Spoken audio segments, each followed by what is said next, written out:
नमस्कार दोस्तों, मैं आपके सामने लेकर आ गया हूँ 11th क्लास का लेसन 16 पद्य खंड का। इससे पहले मैंने गद्य खंड की सारे लेसन अपलोड कर दिए हैं।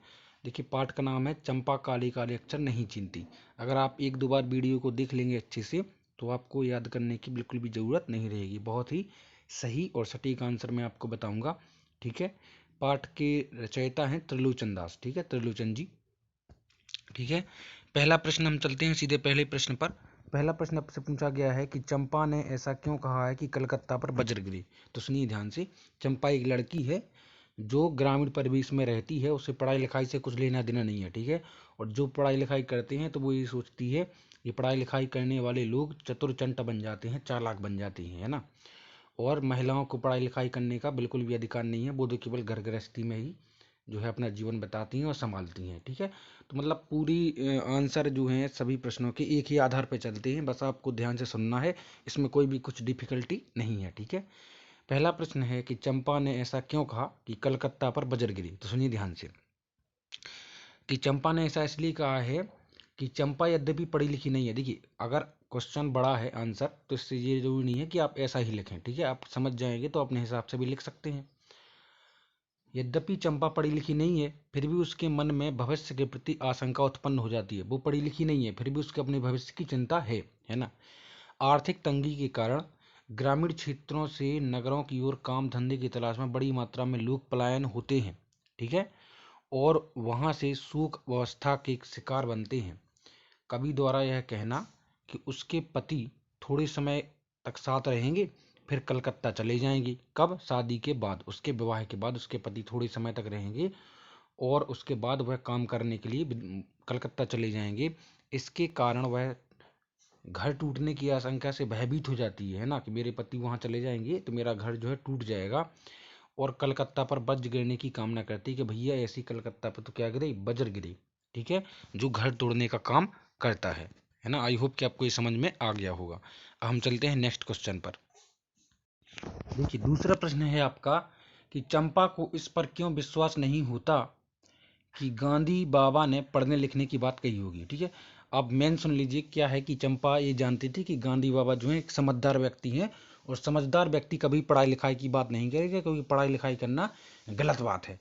इसलिए उसे विश्वास नहीं होता था कि जो है गांधी जी पढ़ाई लिखाई की बात भी कर सकते हैं, क्योंकि पढ़ाई लिखाई की बात तो एक गलत बात है। ठीक है, हम इसका आंसर देख लेते हैं क्या है। देखिए, कभी चंपा कभी से कहती है, चंपा जो है लड़की वो कभी से कह रही है कि गांधी जी अच्छे हैं, गांधी जी अच्छे हैं, फिर भी पढ़ने लिखने की बात क्यों करते हैं। क्योंकि पढ़ लिख लेने से लोगों को जीविकोपार्जन के लिए अपना घर छोड़ना पड़ता है ना। उसकी दृष्टि में पढ़ने लिखने की बात कहने वाला व्यक्ति अच्छा नहीं हो सकता। ठीक है, इस कारण वह विश्वास नहीं कर पाती कि गांधी बाबा जैसे अच्छे मनुष्य ने पढ़ने लिखने जैसी बुरी बात कही होगी। ठीक है, इन पंक्तियों में यह व्यंग्य छिपा है कि पढ़ लिख कर व्यक्ति अपनी सहजता खो बैठता है और शोषक व्यवस्था का एक अंग बन जाता है। वह लोगों का शोषक करता है, यानी चालाक बन जाता है अगर जो व्यक्ति पढ़ लिख लेता है। ठीक है, अब फिर से अगर आपको समझ में नहीं आएगा तो हम आपको रिवाइज करा देते हैं। क्योंकि चंपा यह जानती थी कि गांधी जी अच्छे हैं, फिर भी पढ़ने लिखने की बात क्यों करते हैं। क्योंकि पढ़ लिख लेने से लोगों को जीविकोपार्जन के लिए अपना घर छोड़ना पड़ता है, मतलब काम धंधे के लिए अपना घर छोड़ना पड़ता है। ठीक है, इसलिए उसने ऐसा कहा है कि गांधी जी ने पढ़ने लिखने की बात नहीं कह सकते, उसको विश्वास भी नहीं हुआ। अब देखिए, तीसरा प्रश्न है आपका कि कवि ने चंपा की किन विशेषताओं को उल्लेख किया है। विशेषताएं बतानी है हमको चंपा की। तो देखिए, इसमें पॉइंट वाइज दी गई हैं। ठीक है, अब पहला पॉइंट क्या दिया गया है कि चंपा एक ग्रामीण बाला है, मतलब ग्रामीण बालिका है। उसका स्वभाव नटखट, चंचल और शरारती है। ठीक है, वह शरारत बस कभी कभी खूब ऊधम मचाती है और कवि की कलम और कागज को चुराकर छिपा देती है। ठीक है, इसका मतलब पहली विशेषता है उसकी कि वह कैसी है, नटखट है, चंचल है और शरारती है। दूसरा क्या है, चंपा अबोध बालक, क्या है, अबोध बालिका है, मतलब जिसको ज्ञान नहीं है ना, वह पढ़ाई लिखाई का महत्व नहीं समझती। ठीक है, तीसरा क्या है, देखिए, चंपा का स्वभाव मुखर विद्रोही भी है ना, मतलब कि वह मुंह पर बात भी बोलती है जो उसे अच्छा नहीं लगता है। विद्रोही भी है ना, और विद्रोह भी करती है गलत बात का। वह शोषक व्यवस्था के विपक्ष में खड़ी हो जाती है ना।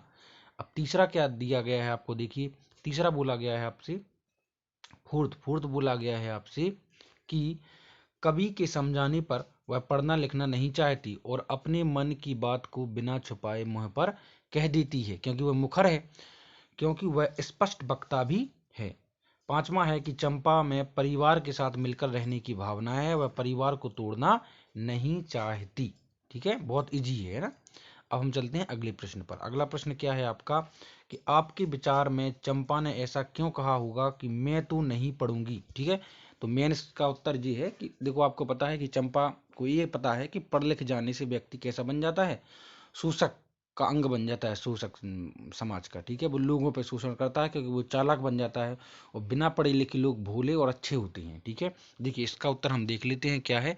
इसका उत्तर है कि मेरे अनुसार, है ना, आपके, उसने प्रश्न जो बोला कि आपके विचार से, तो इसमें है कि मेरे विचार से चंपा के मन में यह भाव छिपा है कि पढ़ लिख लोग धन कमाने के लिए अपने परिवार से दूर चले जाते हैं, जिसके परिणाम स्वरूप घर टूट जाते हैं और परिवार को बिछोह की वेदना सहन करनी पड़ती है, मतलब बिछड़न की, है ना।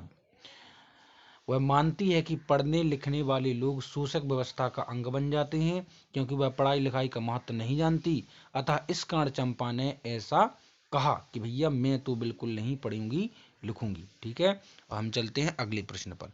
अगला प्रश्न आपसे पूछा गया है, देखिए अगला प्रश्न पांचवा है कि अगर यदि चंपा पढ़ी लिखी होती तो कभी से ऐसी बातें करती क्या। तो देखिए, यदि चंपा पढ़ी लिखी होती तो कवि की योग्यता का सम्मान करती, है ना, उसकी पढ़ाई लिखाई का क्या करती, सम्मान करती। ठीक है, चंपा की बात को अभिव्यक्त करने का तरीका विनम्र और सम्मान पूर्वक होता है, याद रखना। अगर वो पढ़ी लिखी होती तो अपनी बात का जो है, उसका जो बात करने का जो तरीका है अभिव्यक्त करने का, वो कैसा होता, विनम्र और सम्मान पूर्वक। तब शायद उसकी बातों में विद्रोह की स्वर की अपेक्षा कवि के प्रति श्रद्धा होती, है ना। शायद उसकी बातों में उतनी सहजता ना होती जितनी अभी है ना। अभी वो चंचल है, भोली है, तो अभी वो चंचलता से बात करती है, बिल्कुल भोलेपन से, है ना।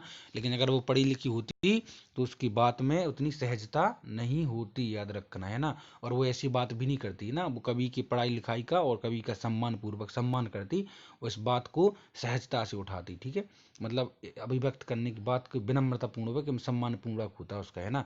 अभी वो क्या विद्रोही तरीके से बात कर रही है कि भैया मैं तो पढ़ी लिखी नहीं, ऐसी कलकत्ता पर बज गिरी, है ना, इस तरह से मैं तो ब्याह नहीं करूंगी। उसने पहले ही बोल दिया, जब कवि ने बोला था कि तुम्हारा जब ब्याह हो जाएगा तो क्या हो जाएगा, पत्र कैसे लिख पाओगी अपने पति को अगर पढ़ोगी लिखोगी नहीं तो उसने कहा कि भैया हमें ऐसा विवाह नहीं करना है और ऐसा नहीं पढ़ना है कि पढ़ लिख कर लोग बाहर चले जाते हैं अपने घर बार को छोड़कर। ठीक है, अब हम चलते हैं अगले प्रश्न पर। अगला प्रश्न आपसे पूछा गया है कि इस कविता में पूर्वी प्रदेशों की स्त्रियों की किस विडंबना की स्थिति का वर्णन हुआ है। तो देखिए, उपयुक्त कविता में पूर्वी प्रदेशों में रहने वाली स्त्रियों की इस विडंबना की स्थिति का वर्णन हुआ है कि वे प्रायः अनपढ़ हैं, याद रखना, क्या है, अनपढ़ हैं, पूर्वी, है ना।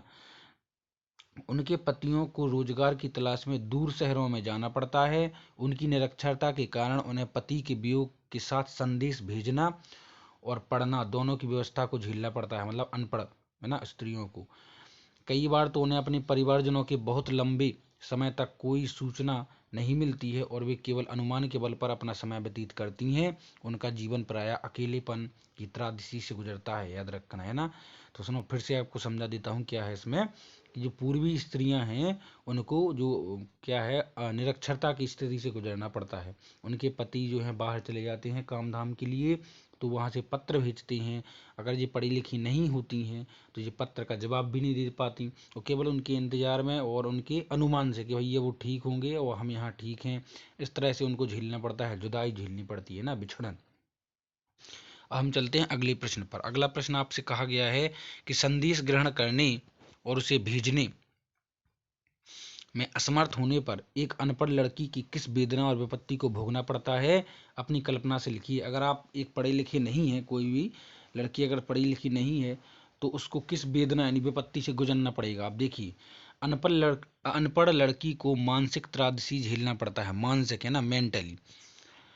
अपने प्रियजनों और परिचितों की कोई खबर नहीं मिल पाती। यदि वह किसी से चिट्ठी लिखवा ले तो लोक लाज के भय के कारण वह अपने मन की सारी प्रेम की बातें, वियोग, दुख, ममता, माता पिता को ससुराल की बातें आदि अनेक बातें हैं जो वह नहीं बता पाती है ना, अगर वो पढ़ी लिखी नहीं होती है।